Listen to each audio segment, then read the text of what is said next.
Nos últimos meses da Segunda Guerra Mundial na Europa, o Terceiro Reich encontrava-se em colapso completo.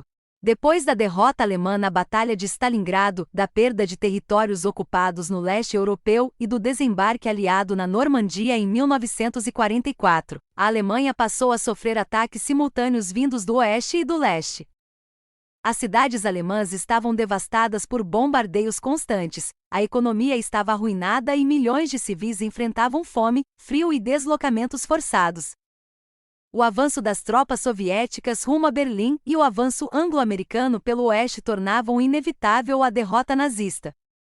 No início de 1945, o Exército Vermelho, liderado pela União Soviética, lançou uma grande ofensiva em direção à capital alemã. Tropas soviéticas atravessaram a Polônia e entraram em território alemão enfrentando forte resistência. Adolf Hitler, que durante anos havia prometido a vitória final da Alemanha, recusava-se a aceitar a derrota. Mesmo diante da destruição total, continuava emitindo ordens militares irreais e acreditava que divisões inexistentes poderiam salvar Berlim. Muitos oficiais nazistas já sabiam que a guerra estava perdida, mas o regime mantinha uma política de resistência absoluta. A queda de Berlim tornou-se um dos episódios mais violentos e simbólicos da guerra. Em abril de 1945, centenas de milhares de soldados soviéticos cercaram a cidade. O combate urbano foi extremamente brutal. Ruas, prédios e estações de metrô transformaram-se em campos de batalha. Civis alemães, idosos e adolescentes foram mobilizados às pressas para defender a capital. O regime nazista utilizava propaganda intensa para incentivar a resistência até o último homem. Enquanto isso, milhares de habitantes tentavam sobreviver em abrigos subterrâneos, sem comida, água ou segurança. Hitler permaneceu em Berlim durante os últimos dias do regime, refugiado no Führerbunker, um complexo subterrâneo localizado próximo à chancelaria do Reich. Ao seu redor estavam alguns dos líderes nazistas mais próximos, militares, secretárias e membros da guarda pessoal. A situação militar piorava a cada dia. As comunicações estavam praticamente destruídas e o cerco soviético apertava-se rapidamente. Mesmo assim, Hitler recusava qualquer proposta de fuga ou rendição. Em 29 de abril de 1945, Hitler casou-se com Eva Braun dentro do bunker. Poucas horas depois, já convencido de que a derrota era inevitável e temendo ser capturado pelos soviéticos, decidiu suicidar-se. Em 30 de abril, Hitler morreu ao lado de Eva Braun no bunker. Segundo os relatos históricos mais aceitos, Hitler ingeriu veneno e atirou contra si mesmo, enquanto Eva Braun ingeriu cápsulas de cianeto. Seus corpos foram levados para fora do bunker e parcialmente queimados por auxiliares nazistas, seguindo instruções deixadas pelo próprio líder alemão. A morte de Hitler simbolizou o fim político do nazismo, embora os combates ainda continuassem por alguns dias. Após o suicídio, o almirante Karl Dönitz assumiu um governo provisório no norte da Alemanha.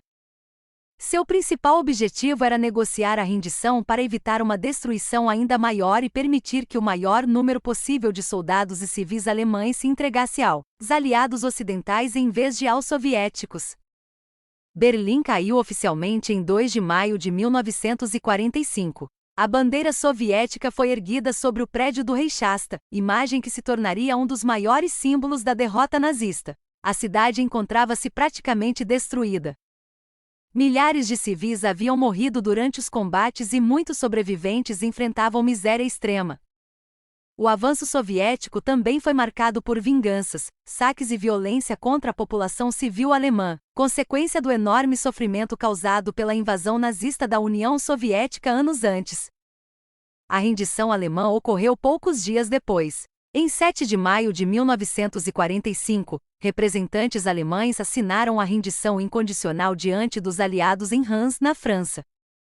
No dia seguinte, uma nova cerimônia foi realizada em Berlim para satisfazer a União Soviética. O dia 8 de maio ficou conhecido como Dia da Vitória na Europa.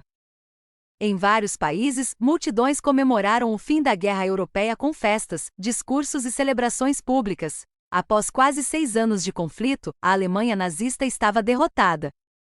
O fim da guerra revelou ao mundo a dimensão da destruição causada pelo conflito. Milhões de pessoas haviam morrido em batalhas, bombardeios, massacres e campos de extermínio.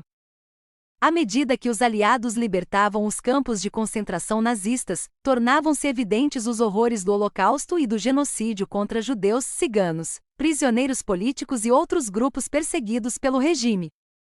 As imagens dos campos chocaram profundamente a opinião pública internacional.